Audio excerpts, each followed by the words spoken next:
쪼개고 쪼개서 지금 이 자리로 왔는데 아무런 희망이 없는 거죠. 그 부활을 믿지 않으면, 이 영적인 세계를 믿지 않으면. 그래서 여러분들 고린도전서 15장 이 부분을 조금 깊이 묵상해 보시고 이 부활주일에 하나님의 좀 계획들을 조금 발견하는 시간들이 되길 바라겠습니다. 부활은 여러분들 사실입니까? 부활 믿으세요? 부활 믿으세요? 눈은 안 믿고 있지만 고개는 끄덕이는 느낌인데 부활은 사실이죠. 여러분들이 그거를 얼마나 여러분들이 마음으로 확신하냐는 사실 중요하지 않아요. 그 자체로 진리이기 때문에. 마태복음 12장 40절에 나와 있어요. 예수님이 죽기 전에 요나가 밤낮 사흘 동안 큰 물고기 뱃속에 있었던 것 같이 인자도 밤낮 사흘 동안 땅 속에 있으리라. 이미 죽기 이전에 본인의 어떤 부활의 사실들을 나타내고 있고요. 사도행전 1장 3절에 여러분들 잘 알고 계시죠? 제자들에게 나타냈는데 뭐라고 적혀 있냐면요. 확실한 많은 증거로 친히 살아계심을 나타내사. 많은 증거로 친히 살아계심을 나타냈대요. 고린도전서 15장 6절에 보면은 많은 목격자가 있었던 것 같아요. 읽어드리자면 그 후에 500여 형제에게 일시에 보이셨나니 그 중에 지금까지 대다수는 살아있고 어떤 사람들은 잠들어 있으며라고 되어 있어요. 500명 이상이 목격했고 대다수가 살아있고 어떤 사람 몇몇은 죽었다. 여기서 500여 형제이니까 여자들을 제외한 숫자겠죠. 훨씬 더 많은 숫자입니다. 그러면은 이 이야기를 바울이 이야기를 했고 만약에 혹시나 이 바울의 이야기가 거짓말이라면 여러분들 어떻게 생각하십니까?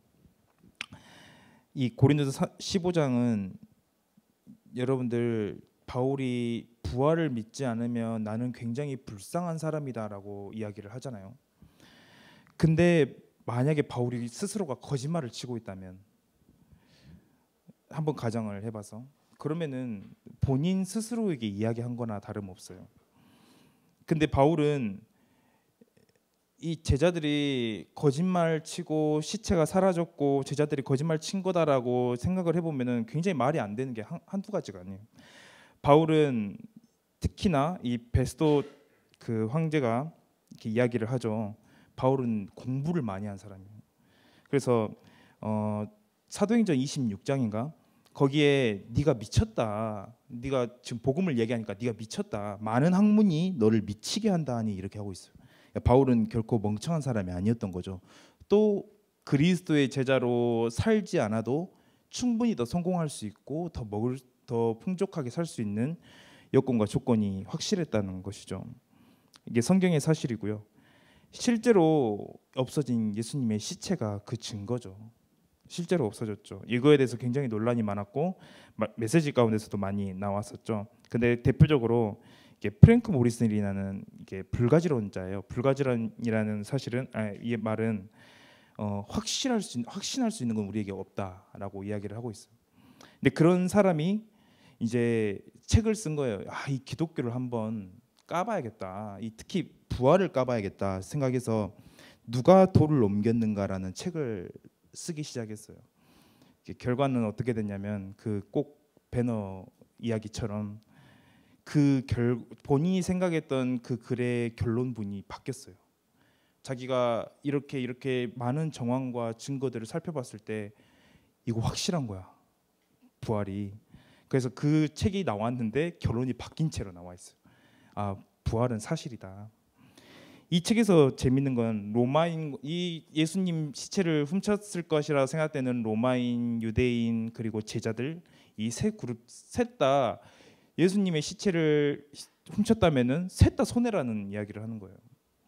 특히 로마인은 이 나라의 분열을 가져올 수 있는 일을 하게 되는 거고 유대인들은 그 무덤 앞에 파수꾼을 세워달라고 한 게 유대인이거든요. 절대 훔칠 수가 없어. 그럼 이제 이 제자들이 훔쳤냐? 성경을 아무리 쳐다봐도 제자들이 하나같이 순교했거든요. 그럼 여러분들 스스로 만든 거짓말에 목숨을 걸 수 있습니까? 저는 아니라고 생각해요. 왜 그렇게 모든 것을 다 버려가면서 하나님을 위해서 그 삶을 드리고 헌신하고 부활을 믿었으며 그 부활 가운데 나를 드리고 이게 대체 어떻게 된 건지 저는 성경의 강력한 내적인 증거가 바로 여기서 드러나는 것 같아요. 아, 성경이 맞구나. 네, 여러분들 표정이 보니 괜히 이야기했다는 생각이 들긴 하는데 베드로후서 1장 16절에 오늘 이야기의 핵심이 나옵니다. 제가 읽어드릴게요. 우리 주 예수 그리스도의 능력과 강림하심을 너희에게 알게 한 것이 교묘히 만든 이야기를 따른 것이 아니요 우리는 그의 크신 위엄을 친히 본 자라. 스스로가 증인이다라고 얘기를 하고 있어요.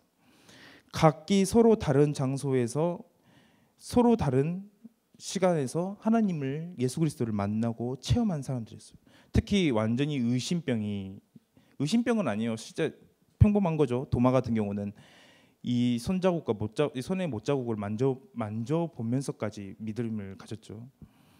그렇게 따졌을 때 결국 거짓말은 아니구나. 우리가 부활을 믿어야 될 텐데 이 부활을 우리가 어떻게 이해하고 어떻게 받아들여야 되는지 그런 부분들을 좀 중요하게 생각을 해봐야겠죠. 그래서 부활주의를 맞이해서 여러분들 3부 찬양 예배에 찬양 드리시면서 이 부분을 굉장히 조금 고민해 보시길 바래요. 하나님, 저에게 부활이란 어떤 의미죠? 부활이 주는 저에게 의미는 무엇이죠? 하나님, 저희 죄 때문에 죽으셨는데 왜 부활하셔야 되죠? 왜 이런 십자가가 하나님의 능력이라고 얘기를 하는 거죠? 그런 부분들을 충분히 질문해 보세요. 이 진짜를 소유하면은 결코 흔들리거나 상처를 받지 않는 부분들이 있죠. 그래서 여러분들 짧은 시간이지만 이 하나님의 영광을 보는 것, 이게 실은 우리에게 전부예요. 부활 자체가 하나님의 영광인데 이 영광을 보는 것, 이게 얼마나 중요한 건지 여러분들 진짜 지금부터 기도 제목을 잡으세요. 하나님, 저에게 영광을 보이게 하옵소서. 어떤 의미냐면 많은 사람들이 성경이 진짜입니까? 성경은 이러이러게 해서 이런 거 아닙니까? 여러분들 의심을 하기 시작하면은 사실은 실은 한도 끝도 없어요. 제가 이걸 어디서 느꼈냐면은 예전에 여러분도 잘 아실 거예요. 그 타블로에게 진실을 요구합니다. 그 하잖아요. 아무리 진실을 얘기해도 소용이 없어. 끝까지 야, 이래서 이런 음모가 있지 않겠냐, 음모가 있지 않겠냐. 이게 사람이란 게 실은 그렇겠더라고요. 한번 의심하기 시작하면. 근데 여러분들 성경에 앞에 두고 성경을 어떻게 믿고 싶은데 이 성경이 진짜를 얘기하고 있는지 사실은 잘 모르겠다고.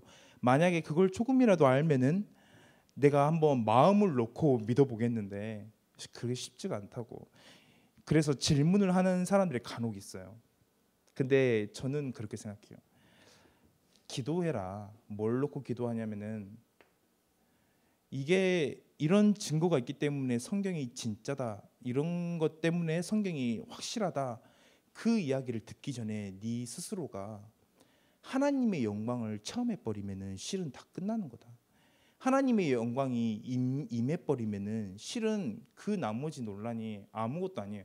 다만 우리가 지혜가 부족해서 넘어야 할 하나의 이성적인 판단일 뿐이지 나머지 옳고 그름을 따지는 거는 이미 다 결론이 났기 때문에 실은 우리에게 중요하지 않죠.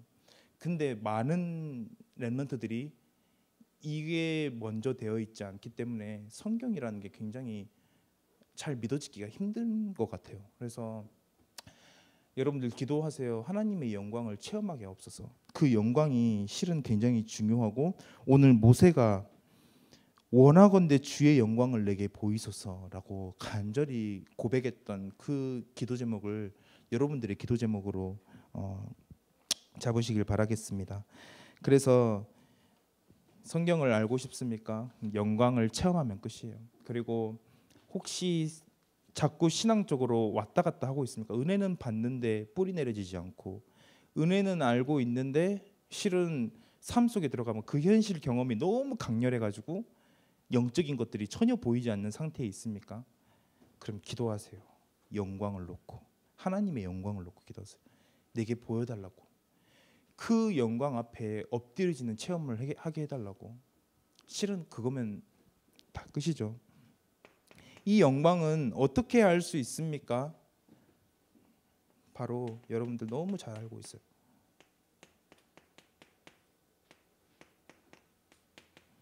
예수 그리스도의 빛으로 이 영광을 알 수 있어요. 우린 이미 알고 있죠. 그래서 고린도후서 4장 6절에 이야기하고 있는데, 어두운 데에 빛이 비치라 말씀하셨던 하나님께서 예수 그리스도의 얼굴에 있는 하나님의 영광을 아는 빛을 우리 마음에 비추셨으니. 그래서 여러분들 단순히 영광을 구하는 게 아니에요. 이 복음 안에서 예수 그리스도를 통하여 하나님의 영광을 아는 빛이 비춰진다라고 얘기하고 있어요. 복음을 붙잡는 거는 굉장히 중요하죠. 또 때로 생각해 보면은 사도행전 9장에 하나님의 영광을 체험한 바울의 이야기가 있지 않습니까? 호련히 하늘에 빛이 임했는데 완전히 바울이 뒤집어진 사건. 예수 그리스도의 빛, 하나님의 영광을 체험하는 가장 중요한 키죠. 그리고 어떻게 하나님의 영광을 알 수 있습니까? 바로 성령 하나님의 일하심으로 알 수 있다.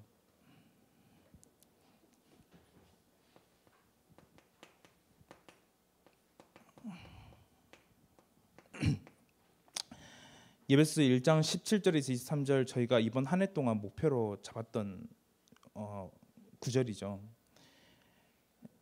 지혜와 계시의 영 아니고서는 하나님을 알지 못하고, 이 지혜와 계시의 영이 임해서 마음의 눈을 뜨지 못하면 내가 살아야 할 이유와 목적을 알지 못하고, 계속 연속으로 나오잖아요.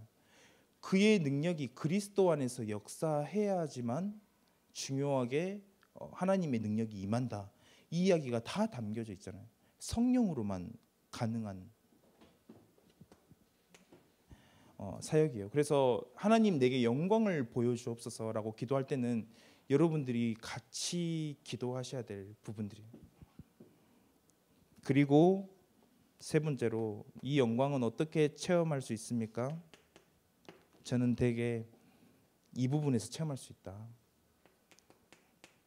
다른 말로 하나님의 시험을 통해서 더 간절해지고 더 탄탄해지고 더 단단해지고, 하나님의 계획은 바로 여기서부터 시작이 된다.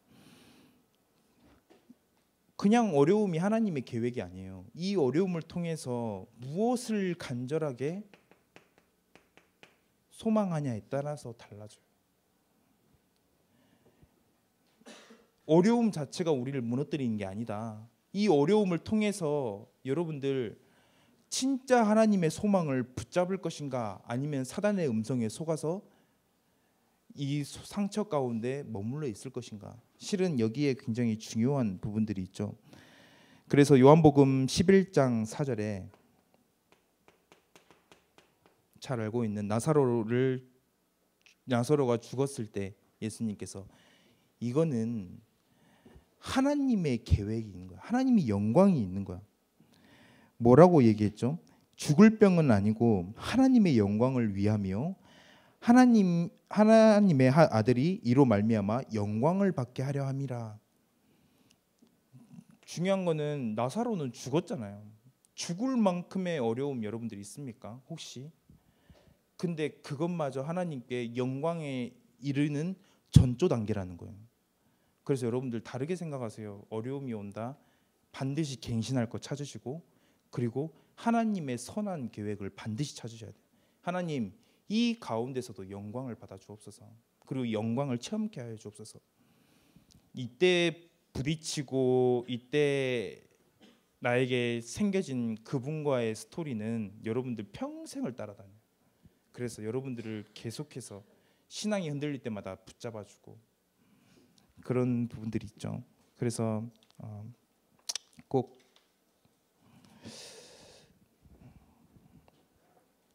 그리고 로마서 5장 2절에 나와 있죠. 이 은혜에 들어감을 얻었으며 하나님의 영광을 바라고 하느니라. 하나님의 영광을 그냥 우리는 그렇게 피조되었으니 나는 영광을 위해 가시밭길을 걷겠습니다. 그게 아니라 이 영광을 바라고 즐거워하는 상태. 완전히 다르죠. 다른 건 즐겁지가 않아. 다른 건 바랄 대상이 아니야. 오직 하나님의 영광을 바라고 즐거워하는 그 상태, 그게 나를 실제로 살리고 영광을 체험하는 귀중한 시작이 될 수 있다. 그래서 여러분들 이 부분들을 굉장히 그래서 이거는 조금 생각할 부분이에요. 그런데 왜 우리는 이 영광을 아직까지 체험하지 못하는가? 왜 이 영광을 알면 되는데 왜 우리는 아직도 그런 제자리 걸음만 하고 있나? 왜 대학교까지 왔는데 나이는 점점 먹어왔는데 신앙은 나이를 먹지 않는 것인가? 점점 아래로 젊어지고 있는 것인가? 질문을 한번 해봐야죠. 왜 그렇죠?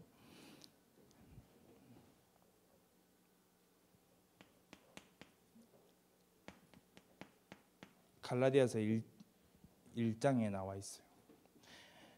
사도행전에 1차 전도여행을 마치고 쓴 편지가 바로 갈라디아서예요.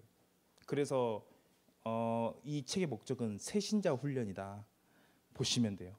근데 새신자들에게 가장 중요한 메시지를 바울이 남겼는데 뭐라고 남겼냐면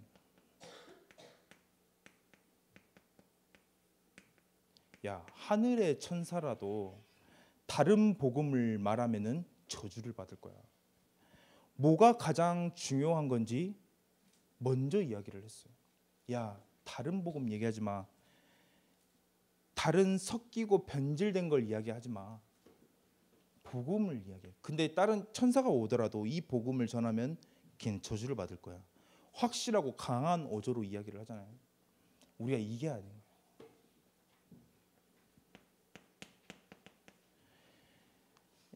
유일하신 하나님이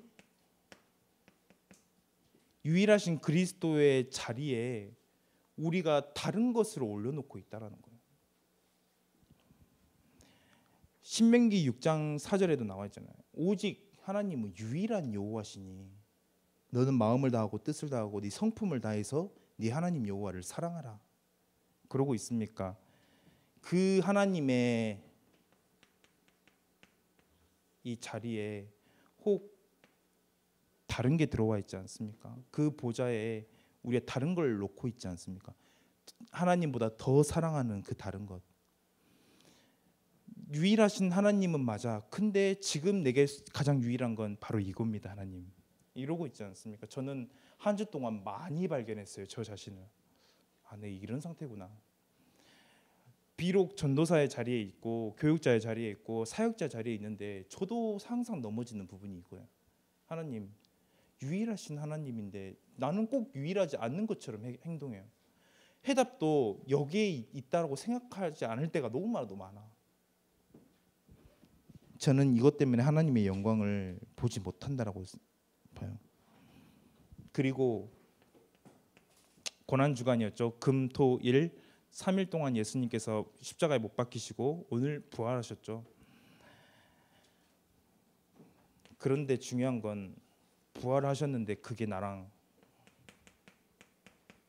전혀 상관이 없어. 내가 죄라는 걸 모르기 때문에. 나는 죄인이야지 그의 해답 대신 복음이 답인데 전혀 나와 상관이 없어. 그렇게 생각하십니까 혹시? 여러분들 자기를 진단해 보세요. 그래서 이 죄를 인정하는 것이 굉장히 중요하고 특별히 예수님 양 옆에 있었던 강도가 그 부분을 가장 탁월하게 보여주고 있죠. 한 명은 예수님을 조롱하는데 한 명 강도가 이야기를 해요. 너는 마땅히 죄를 지어서 그렇지. 우리는 마땅히 죄를 지었기 때문에 죽는 게 당연하다.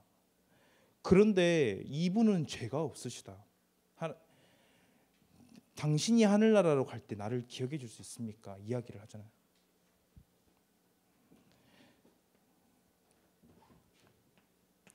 한 강도는 지옥에 갔겠죠. 한 강도는 하나님과 예수 그리스도와 함께 그 낙원에 이르렀겠죠. 뭐가 중요하냐면 그 강도의 죄를 인정하는 부분들을 굉장히 중요하게 봐야 돼요. 왜 예수님 이전에 세례 요한이 왔을까요? 죄를 회개해야, 야 천국이 가까이 왔으니 너네 회개해야 돼. 왜 그럽니까? 여러분들 이 원리를 잘 발견하셔야 돼요. 왜 죄를 이야기하는 요한이 먼저 왔고 그 뒤에 예수님이 오셨을까? 죄를 우리가 모르고 있어요.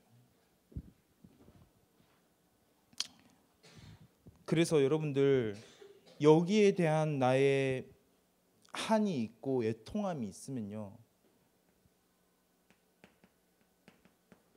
이 그리스도의 은혜가 무엇인지 정확하게 우리가 체험할 수 있는 시간이 될 수 있죠. 그래서 내가 복음에 아무런 무감각하다, 복음을 잘 모르겠다 싶으면은 바로 여러분 이거 생각해 보세요. 같이 무감각해져 있을 거예요. 그래서 꼭 기억해야 될 부분입니다. 그래서 여러분들 정말로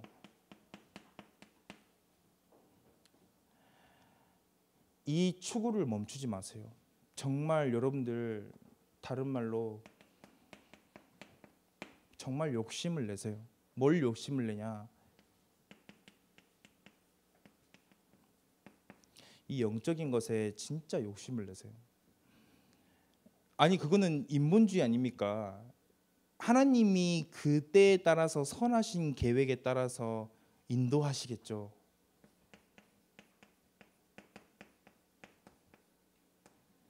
빌립보서 2장 12, 13절은 전혀 다른 이야기를 하고 있어요.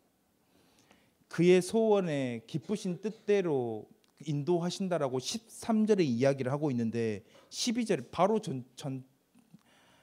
절에 뭐라고 얘기를 하고 있냐면요, 내가 두렵고 떨림으로 구원을 이루라. 너는 두렵고 떨림으로 구원을 이루라. 아니 앞 뒤에는 완벽히 하나님이 인도하신다고 해놓고 왜 앞에는 두렵고 떨림으로 네 구원을 이루라라고 이야기를 하고 있습니까? 두 가지를 동시에 이야기를 하고 있는 거예요. 하나님이 내가 예배를 드려야 될 필요성이 있으면 그 예배 자리로 인도하시겠죠. 그 생각 접으시고 여러분들 진짜 추구와 욕심을 내세요. 마치 하나님이 도우시는 게 아니라 내가 하나님을 찾아가는 것처럼.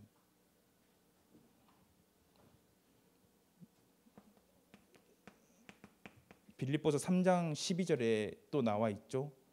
내가 붙잡힌 바 된 그것을 잡으려 달려간다. 이미 구원은 잡혔고 나는 붙잡혔는데 나 또한 그걸 붙잡으러 달려간다. 바울의 구원과는 완전히 저희와 조금 달랐던 거죠. 그래서 진짜 영적인 것을 추구해라. 진짜 영적인 것을 회복해라. 오늘 출애굽기 33장 18절에 주의 영광을 내게 보이소서라는 말씀을 했습니다. 그리고 하나님이 뒤에 아주 웃겨요. 하나님 웃기다는 게 아니라 재밌는 이야기가 나와요. 내가 20절에 너가 내 얼굴을 보지 못할 거야. 나를 보고 살 자가 없음이라 얘기하고 있어요. 하나님의 영광을 보고 살 자가 없다. 출애굽기 33장 11절에는 조금 다른 진술이 나와요. 그 전장에 사람이 자기의 친구와 이야기함 같이 여호와께서는 모세와 대면하여 말씀하시며, 모세 이렇게 친구와 이야기함 같이 대면했대요. 좀 다르죠. 여기 조금 종류가 달랐던 것 같아요. 진짜로 모세는 하나님의 얼굴이 보고 싶었던 거야. 근데 하나님이 이 얼굴을 보면은 너는 죽을 거야라고 얘기를 하고 있는 거예요. 근데 이렇게 얘기해요. 22절에 내 영광이 지나갈 때 내가 너를 반석 틈에 두고 내가 지나가도록 내 손으로 너를 덮었다가, 손을 거두리니 너가 내 등을 볼 것이 얼굴은 보지 못하리라. 하나님이 그 영광에 어쩔 수 없이 죄로 인해서 죽을 수밖에 없고 완전히 무너질 수밖에 없는 우리가 하나님이 그 손으로 덮으신다라는 그 원리가 여기서 바로 나오고 있고, 오늘 계시록 1장 17절에 요한이 만나죠. 그분을 그의 발 앞에 엎드려져 죽은 자 같이 되매 그가 오른손을 내게 얹고 이르시되, 죽은 하나님을 여러분 영광을 진짜 보면요 죽은 자 같이 될 수밖에 없어요. 그 되게 재밌는 사실은 우리가 하나님 앞에 섭니다라고 이야기를 하고 쉽게 이야기를 하고 저도 또한 메시지 중에 이야기했죠. 근데 하나님 앞에 선다는 것은 굉장히 무시무시한 이야기예요. 여기로 따지면은. 그리고 하나님 불을 내게 임하여 주옵소서라고 기도하잖아요. 불 많이들 기도하잖아요. 그것도 굉장히 위험한 단어예요. 사실 성경에서 불이라는 단어는 항상 심판 때만 썼어요. 심판이 임할 때 불이 임하는 그 사도행전 2장에는 성령이 불같이 임했다고 하는데 다른 이야기죠. 그래서 하나님의 영광을 보고 이렇게 살아남을 수 있는 사람이 없다. 계시록 1장 17절에 그 이야기가 나와 있고요. 로마서 3장 25절에 또 이야기가 나와 있어요. 로마서 3장 25절에 제가 읽어드릴게요. 이 예수를 하나님의 그의 피로써 믿음으로 말미암는 화목 제물로 세우셨으니 이는 하나님께서 길이 창으시는 중에 전에 지은 죄를 간과하심으로, 이 말은 그냥 지나가셨다, 모른 척하셨다, 원어의 뜻이 그래요. 간과하심으로 자기의 의로우심을 나타내려 하심이니, 내가 죄인이고 내가 완전히 죄 중에 망할 수밖에 없는 난데 그리스도로 인하여 모른 척하시고 지나가시고 손으로 덮으시고, 그 가운데서 우리가 진정 하나님의 은혜를 깨달을 수밖에 없다, 이 이야기를 하고 있는 거죠. 그래서 조금 어려운 이야기지만 우리 마지막 한 구절을 읽고 마쳤으면 좋겠어요. 갈라디아서 2장 20절입니다. 우리